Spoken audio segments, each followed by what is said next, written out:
Date. Minister Fazila Daureeawoo. Yeah, thank you.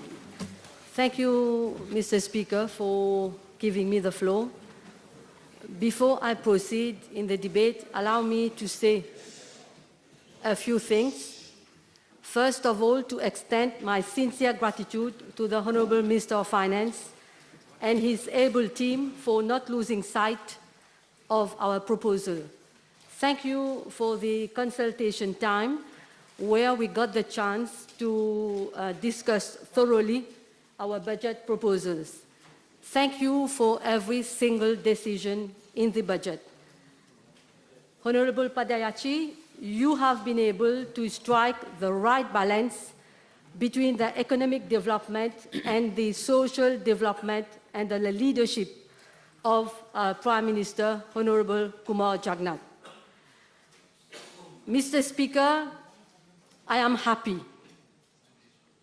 I have all reasons to be happy and satisfied as the budget contains 46 measures for the people. I say it again, 46 measures. After all, why are we here if not for the people? Mr. Speaker, it is also important when we are debating the budget to talk about the context in which we have delivered budget 2022-2023. Mr. Speaker, the budget has been delivered in, I must say, uncertain and volatile time. The world is still suffering from the economic impact of COVID-19 pandemic when the war in Ukraine triggered another humanitarian crisis. Who could have predicted such global crisis within 2 years? Nobody knew what would happen. We, in fact, inherited two crises. One would say a tough 2 years as we have had to act fast to protect the health of our people through vaccination. As rightly pointed out by my colleague, Honourable DPM, we did what had to be done. Of course, the war in Ukraine has brought disruption in the supply chain and pushed inflation rates at a higher levels. It is still not easy. This is the reality, Mr. Speaker. It is a fact, not fiction. I say that because I'm very disappointed to see that the opposition either demonstrate complete lack of understanding or pretend not to understand the difficult situation, always negative to suit their convenience. That is why, Mr. Speaker, I am saying we have to examine this budget 2022-2023 not in isolation. We need to examine the budget in view of what is happening around the world. Having said that, Mr. Speaker, to deliver a good budget for the well-being of the people, we need what? We need good leadership. We need a Prime Minister who is connected with the people. That Prime Minister is our Prime Minister. Mr. Speaker, let us for a moment forget the opposition. We know they always criticize, always negative, nothing is good enough. In fact, this is no surprise, we are used to that. So let us rather focus our energy on the reaction of the people. How do they find the budget? The opposition may say whatever you want. The budget has been well received by the people from all sectors. People acknowledge that there is a lot for them in the budget. They know that they can rely on the Prime Minister to give more support to people of low income and the vulnerable population. Throughout the two crises, Mr. Speaker, our ultimate goal has been and is to release pressure on the people. People understand the difficult situation is not the doing of this government. Of course, the reaction of the population from all walks of life do not please the opposition. That is why they are unhappy, irritated. They are trying very hard to make the people believe that there is nothing for them in the budget. But, Mr. Speaker, nowadays people have easy access to information through internet. They know what is happening, not only in Mauritius, around the world. For example, they know that the increase in the price of petrol is not the doing of our Prime Minister, nor that of the Honorable Minister of Finance. You know what, Mr. Speaker? It is sometimes difficult to listen to some on that side of the House. It is n'importe quoi just to speak. No concrete, well-founded argument to refute government MPs. One might argue we live in a democracy. Of course, debates are necessary, debates are most welcome. But, Mr. Speaker, coming to Parliament to say, money illusion, disrayé, hypocrisie politique, s'acheter une virginité politique. Do you think they are serious? That's why they will always remain on that side of the House, Mr. Speaker. Whatever our government does is never good enough for the opposition. Their only agenda is to be on this side of the House by all means. Of course, we understand their aspiration. Some are very desperate for having been in the opposition for a long time. But, Mr. Speaker, to be on this front, you need what? First of all, you need what? You need to win the trust of the people. You need good leadership. You need to act on what you say. And above all, you need to care for the people. A Prime Minister who is ready and willing to step up and provide unprecedented support to his people in times of great need, like now. We are facing two major crises, humanitarian crisis, uncertainty ahead. So, Mr. Speaker, not to disappear in a moment of crisis. We know very well what happened in 1998. Giving people as much certainty and security as possible in uncertain time is very essential. That is why I say, in spite of all your demagogy, you will have to wait another 20 years to be on this side of the House, and unless you decide to join us. Now, Mr. Speaker, let us see what is in the budget. It is very important to analyze the content of the budget. As I have said in my intervention earlier, 46 measures for the people, and I'm proud to debate the budget. I can confirm, because I have had discussion with the Honorable Minister of Finance, I have had discussion with other ministers, we have had discussion with the Prime Minister. I can confirm no decision was taken lightly. So let us see together what kind of budget the government has produced. Let us rather debate facts. I love facts, not lies and fictions. I am now going to take you to something important, the substantial increase in the budget of my ministry, Mr. Speaker. Do you know my ministry tops the list of all ministries when we speak of budget increases? Never in the history of Mauritius has the Ministry of Social Security been invested with so much funding. There is a reason for that. In fact, it is our job, the job of this government, to invest in the well-being of the people. Of course, our priority always remains the people. This is a budget that reflects the strategic vision of our Prime Minister.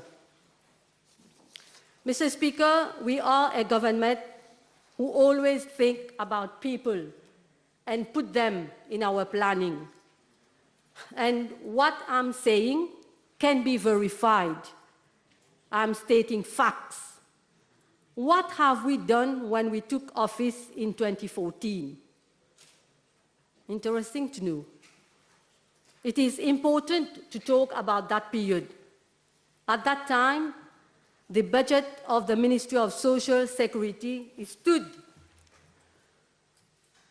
listen to this, Mr. Speaker, it stood at only 13.9 billion.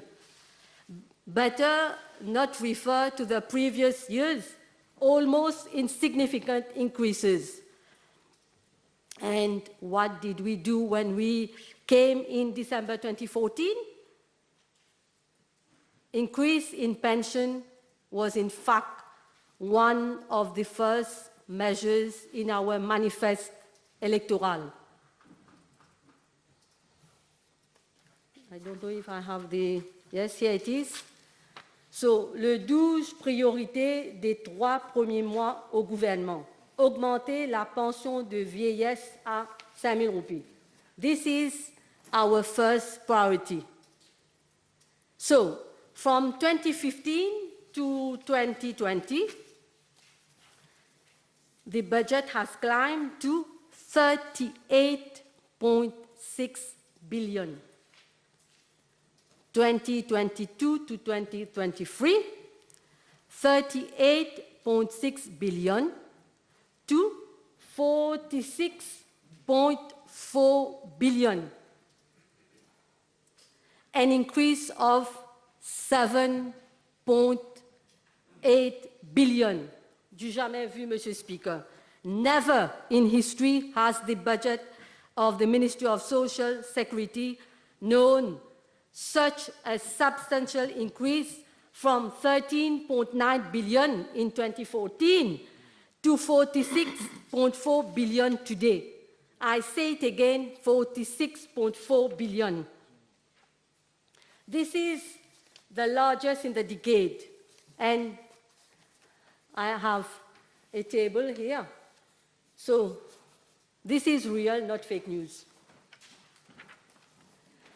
Now the question is, if your government had increased pension earlier, today, the quantum, do you not think that the quantum would have been much higher? And now you have the cheek to say that what we are announcing is insufficient? Mr. Speaker, I think we need to be serious when we are in Parliament. Correct me if I am wrong, because what I am saying all along, I have evidence. Mr. Speaker, in this budget, we are once again increasing the basic pension by 1,000 rupees to 2,000 rupees for those above 65 years. My friends on this side of the House have lengthily canvassed on this good measure. So let me, however, add that between the age of 90 to 99, I don't know how many of you know that, the pension will increase from 16,710 to 18,710.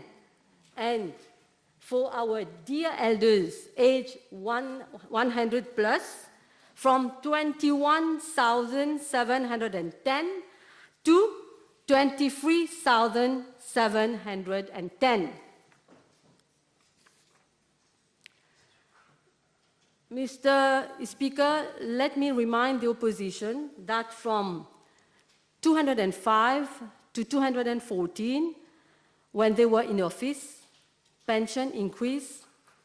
Listen carefully to what I'm saying, from 2,200 to only 3,625. Sorry, 3,623.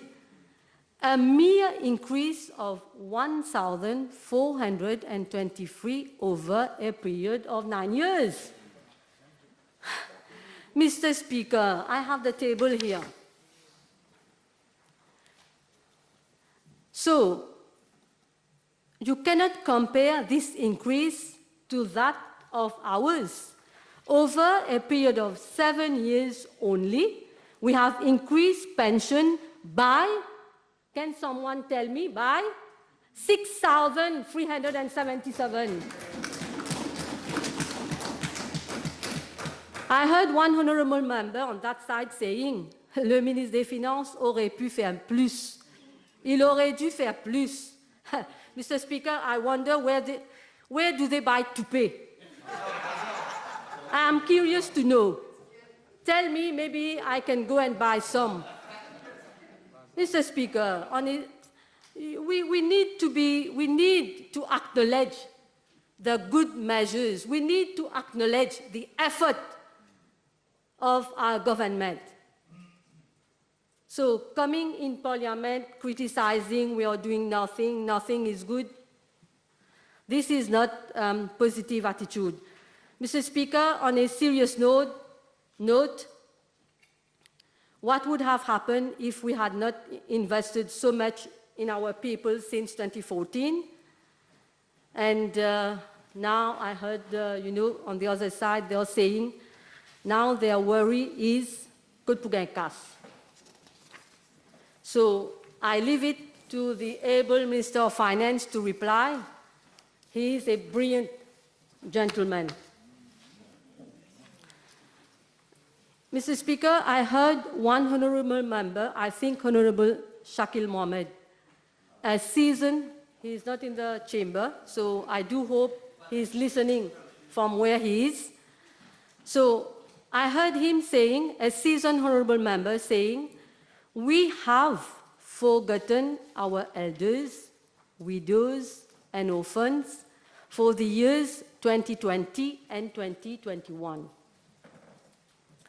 Mr. Speaker, after so much substantial and continuous increases in pension, someone dares to say we have forgotten pensioners? You are the one who forgot our dear elders when you were in office. Let me go back to the past, Mr. Speaker. When the proposal to increase pension had been announced during the electoral campaign of 2014, what was not said by the opposition? Let me refer you to an article published by L'Express of 16 October 2014. I quote, « Il faudra trouver 4,5 milliards pour réaliser cette promesse, celle de Sage qui a annoncé qu'il allait augmenter la pension de vieillesse. » More to come, Mr. Speaker. Et lors d'une conférence de presse hier, le Premier ministre sortant a souligné que ce n'est pas là une promesse réalisable, sauf si l'Alliance LEPEP augmente la taxe sur la valeur ajoutée, TVA, de 5% et taxe des produits non imposés jusqu'à présent. End quote. Mr. Speaker, once again, we have proved them wrong. Pension, of course, have increased considerably, and here I'm not talking only of the basic retirement pension. I'm talking of widows' pension, orphans' pension, invalidity pension. We have even gone so far, we have aligned all the pension, because at that time, at that particular time, before the general election of 2014, the invalidity pension was less than the basic retirement pension. So, not good enough, Mr. Speaker? Now, let me refer you to the electoral campaign of 2019.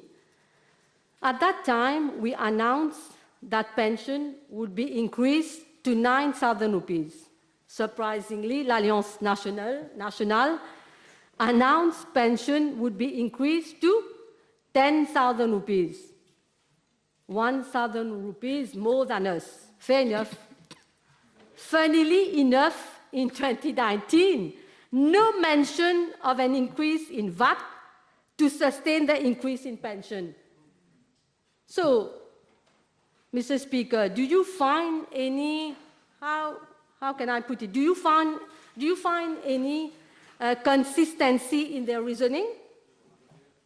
That is why the people did not believe in their promise of 10,000 rupees. They chose again to put their trust in us. They were confident that they would be getting the 9,000 rupees as stated because our Prime Minister is a man of his word, Mr. Speaker. Mr. Speaker, the opposition talk about oubli. Ensemble, tout pose vide. Ensemble, tout vente vide. So, you want to talk about oubli? Let us talk about oubli. Oubli was when children with disability were not receiving their basic invalidity pension. This is oubli, an injustice which has lasted for almost 40 years. Mr. Speaker, I remember having read an article in a daily newspaper where a mother was relating how difficult it was for her to make both ends meet. You know why? Because she relied on the salary of her husband only, which was the only breadwinner of the family. So she could not work as she had to take care of a child aged 5 years, and the child was severely handicapped. The child needed the constant care and attention of her mother. So, on this side of the house, on venait d'être élu. I was at that time Minister of Social Security. So I found that strange. Why is it that the child who is suffering from a disability was not deriving an invalidity pension? But, Mr. Speaker, it did not take me long to realize that there was, in fact, a barrier, an age criteria which prevented children less than 15 years to benefit from an invalidity pension. So, you know, then at that time, I had discussion with the Prime Minister. I think, if my memory serves me right, he was Minister of Finance. I don't know, but I do know that we had discussion, and immediately decision was taken to remove the barrier. Mr. Speaker, I tell this story for one reason: to illustrate our consideration for the people and willingness to bring meaningful changes. And today they are saying that we have robbed our pensioners, widows, and orphans. Mr. Speaker, how irresponsible. Mr. Speaker, on a very important issue, allow me to rebut Honorable Mohammed on the issue of Muslim widows. Unfortunately, he is not in the chamber. So, again, I do hope that he's listening. I have listened. I was in the chamber at that time when he was intervening, so I have listened very carefully to him.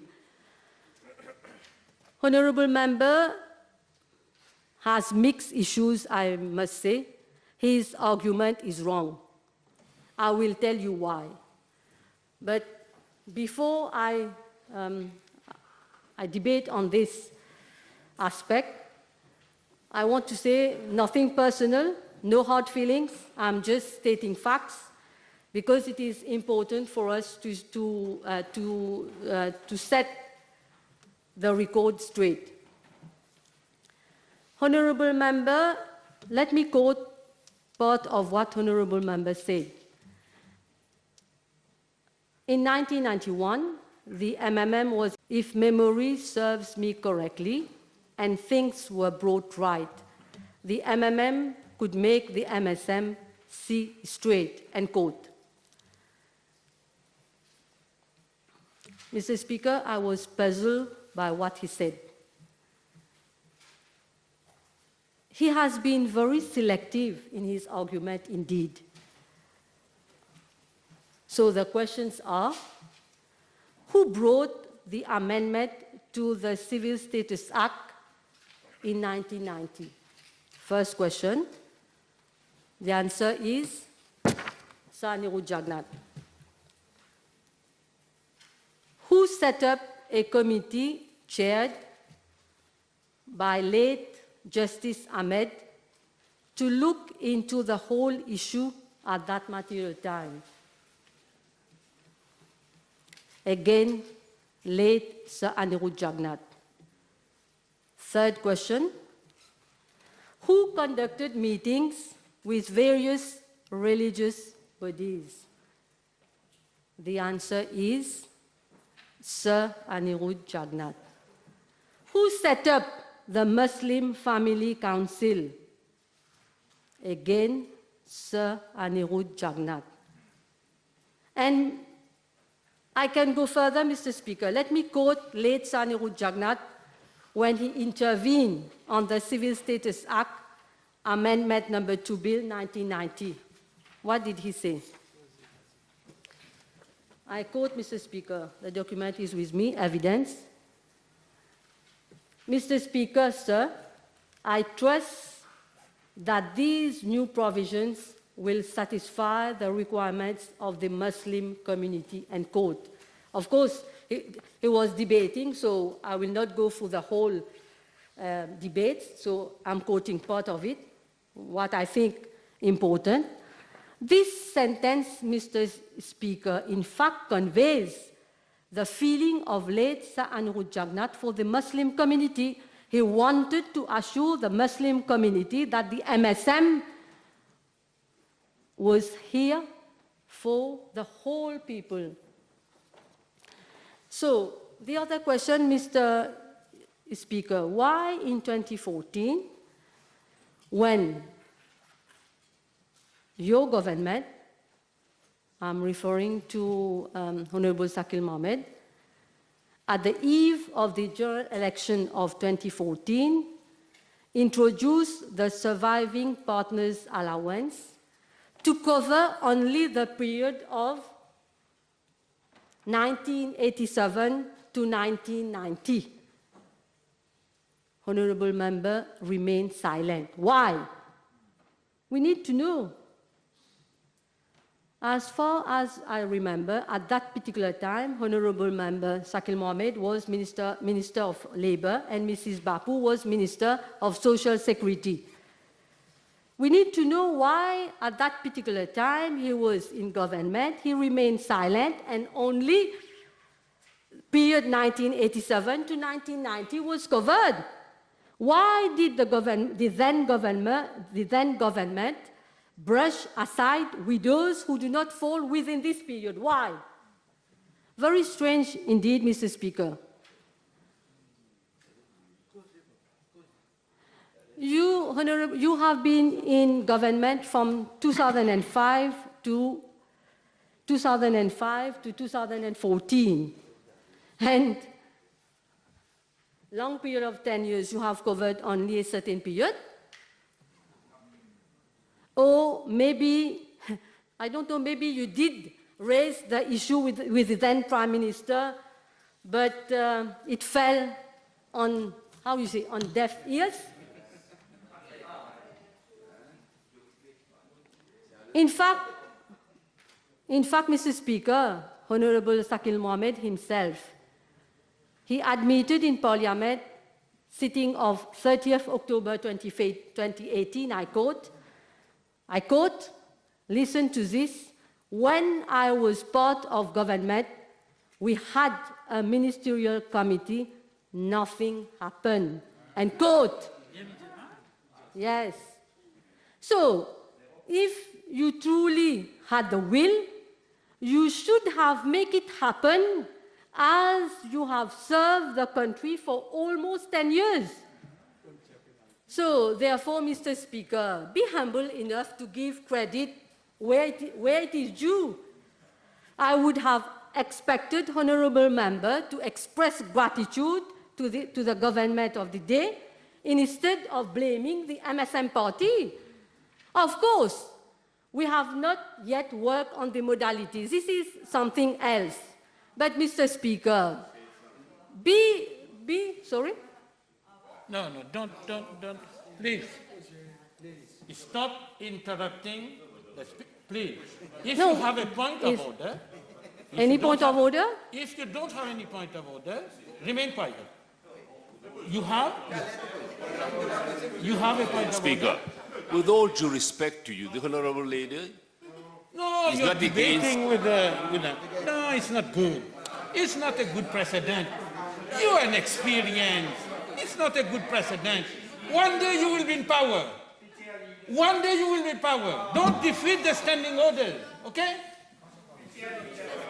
This is the question. No, Mr. Speaker, I don't know how this is causing inconvenience to you people because, as I have said, since I started my intervention, I am relating to facts, not lies. You can check what I'm saying. So you can correct me if I am wrong. Continue. So you turn a blind eye on the main issue, so you have corrected only the period of 1987 to 1990 by introducing the surviving partners allowance, and you have brushed away the other period. So we are concerned about the tardy registration of Muslim religious marriage. And Mr. Speaker, the bottom line is that the proposal in the budget will surely allow Muslim widows to register tardily their religious marriage. And, you know, one should appreciate our effort. It took time and effort to reach this point. No government before has dared to touch upon this issue. So I can tell you it has not been an easy task. Many issues were involved. My ministry has had many consultations with the Prime Minister's Office, the Ministry of Finance, the Civil Status Office, the State Law Office, the Muslim Family Council, before finalizing on what is in the budget. Mr. Speaker, I will say this measure would not have been in the budget if the Prime Minister had not supported me. All credit goes to our Prime Minister. On this side of the House, we appreciate the willingness of our Prime Minister to bring meaningful change. And you know, Mr. Speaker, this is very important when you put people at the center. You have to care for them. You have to address all the injustices. You have to see that they are getting all the support. You can't leave them behind. Mr. Speaker, let me now turn to a very special measure announced in the budget 2022-2023, a measure very close to my heart, same as, I think, Honorable Béranger, the disability allowance of 2,500 for persons suffering from a disability between 40% to 59%. Yes, yesterday I have listened to Honorable Béranger. I'm glad that in his intervention, Honorable Béranger acknowledged that this is, in fact, a good measure. Well, he also said that the amount is, of 2,500 is insufficient. But let me reassure him that, we are doing what we can in this difficult time to help the vulnerable people. And I must also say that, the 2,500 is over and above the social aid. So if someone will be getting the 2,500 rupees, this does not mean that there will be a cut in the social aid. So, Mr. Speaker, having said that, I would be the first to say that we have to do more for the vulnerable people, and I mean it.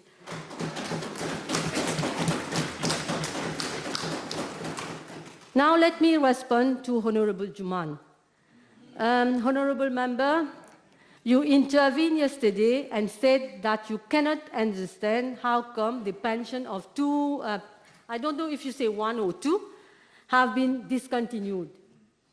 I was not in the chamber, I was listening in office. So I don't know if you say one or two, but you mentioned two persons, I think. So, yes, of course, we also on this side of the House, we sympathize with people whose pension are disallowed. But I did explain in the House earlier that basic invalidity pension is awarded following a medical assessment made not by me, by the medical board. And let me reassure you, if the pension of those two people have been disallowed, there are avenues. They can make an appeal. And if the appeal, we have gone even further. If the appeal is not allowed, the person can make a fresh application after a delay of 6 months. So this is the inconvenience. If the appeal has not been allowed, he will have to wait for a period of 6 months before making a fresh application. So, but it is worth mentioning that the statistics show that the number of appeals allowed are much less than the number of appeals disallowed. So what does it mean? This shows that the system is fair and just. Otherwise, it should have been the contrary. So I think the chamber, the House need to understand. I cannot, as a minister, substitute myself to a doctor. The more so, we have a specialist and a representative of the SLO on the tribunal. Therefore, I stand guided by their recommendation. It will be very improper if I start questioning the findings. And here we are talking of clinical assessment. I'm not an expert, I'm not a doctor. So we should trust the professional findings of the medical board and the medical tribunal. So I will invite you to let me have the details of those two persons. I will look into it, of course, because as I have said, we are not here to cut the pensions of people. There might have been a reason, I don't know, maybe his health has improved. So I will check and then inform you accordingly. Are you satisfied? Okay. So, Mr. Speaker, well, Mr. Speaker, let me move on to other measures. So, I changed the policy with respect to assistive devices. You know, we were providing assistive devices in kind. I will not go into the details because, you know, we were having difficulty on delivery. So we now allocate a cash grant instead of assistive devices in kind. We have now revised the quantum. So my friends on this side of the House, they have canvassed lengthily on that, especially Honorable Babli. So a cash grant of 5,000 rupees will be given for spectacles, 10,000 rupees for wheelchairs and hearing aids. Of course, I do hope, because I am I am honored to be at the head of this ministry, and I do hope in the years to come, if the situation improves, we are in a position to increase those quantum, Mr. Speaker. So, another measure is the substantial increase in social aid by 20%. For the first time, social aid is being increased by 20%. So, these are evidence if the budget is not for the people, then what it is for. Mr. Speaker, allow me to touch upon some measures announced for the social integration division of my ministry. You will recall in 2016, we developed the Marshall Plan. Families living below the poverty threshold are registered. As at date, it is good to note, we have 5,780 eligible households under the SRM. And the House will also remember that in 2016, the poverty threshold was set at 2,720 for an adult and 1,360 for a child, capped at a maximum of 9,520. What did we do in 2021 in a spirit to alleviate poverty? The poverty threshold has been increased to 3,000 for an adult and 1,500 for a child, capped at a maximum of 10,500. Here again, we hope that in the years to come, we will improve this measure. So, Mr. Speaker, by increasing this quantum, we have given a chance to more people to get on the social register of Mauritius.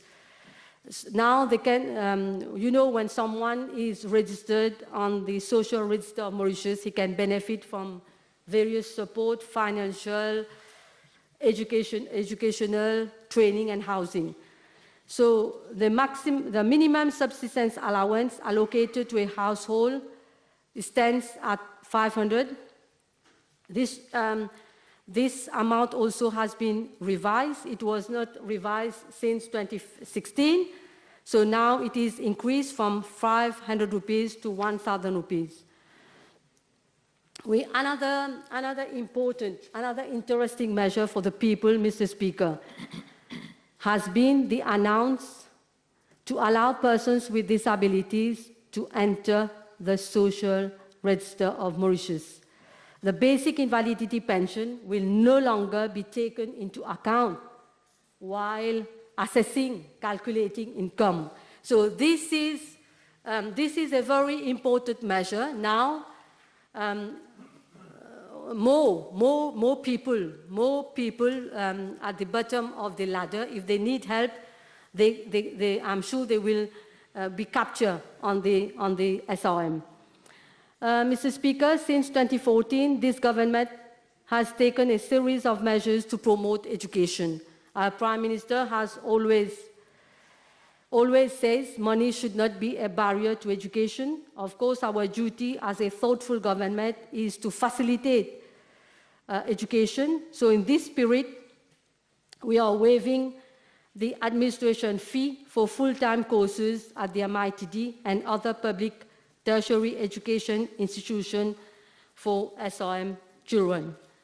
So briefly, Mr. Speaker, the budget provides also the National Social Inclusion Foundation with interesting earmark, 35 million to provide support to families on the National Database for Vulnerable Groups Families, 200 million for programs to support children in residential care institutions, 15 million on a reintegration program of patients from Brown Secker Hospital, and 10 million for a program on homelessness.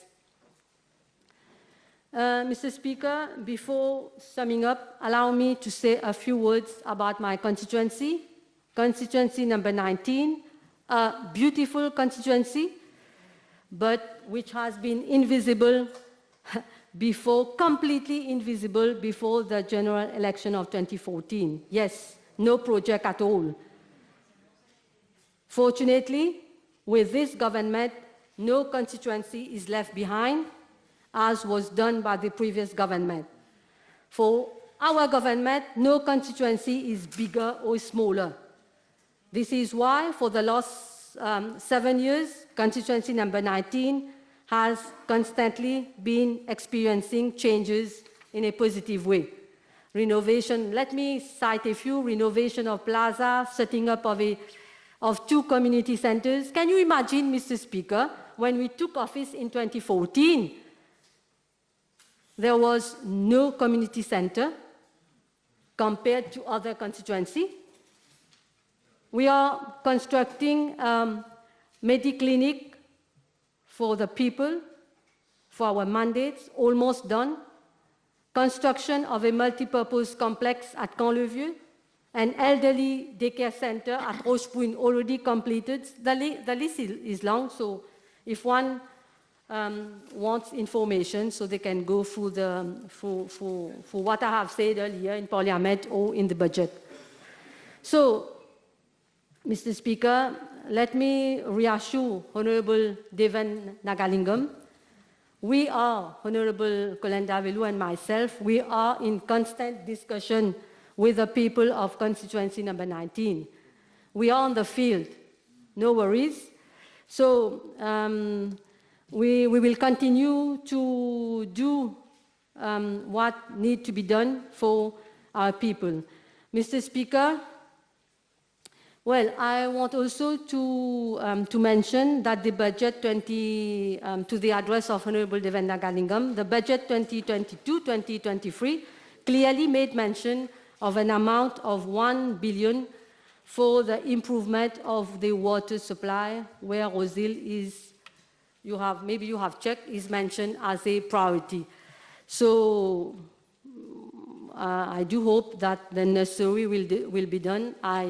I admit that there has been delays in the water supply, but this is not our doing, of course. We have had problems with the previous contractors, but the needful is being done for change. So in closing, let me say this, Mr. Speaker, very important. In some 2 years, government will be judged by the people. Very important, government will be judged by the people. On this side of the House, on this front, we are happy to be judged. We are happy, Mr. Speaker, because our actions speak. On this side, we are not willing to sit back and see what happens. We want to bring meaningful change in the life of all citizens across the island. We love our people, and that is why we are investing so much in the people. As I have said, 46 measures in the budget for the people. The funding has increased considerably. How much I said? 48.4 billion. So, Mr. Speaker, we must pursue, and that is what we have set out to do in the budget 2022-2023. Of course, any member of the House will agree with me that the remaining part is in the implementation. We have to make sure that we deliver on what we have mentioned in the budget. This is very important. Parce que à quoi ça sert de venir avec un bon budget, mais par la suite, rien en ce qu'il s'agit de l'implémentation. L'implémentation reste une partie importante de nos actions, so we'll have to make sure that our officers and ourselves deliver. This is very important, under the guidance of our Prime Minister. And I will end on this, Mr. Speaker. You can tell about a government by looking at the kind of budget it delivers. The budget 2022-2023 did send the message that we are for the people and with the people. Thank you, one and all.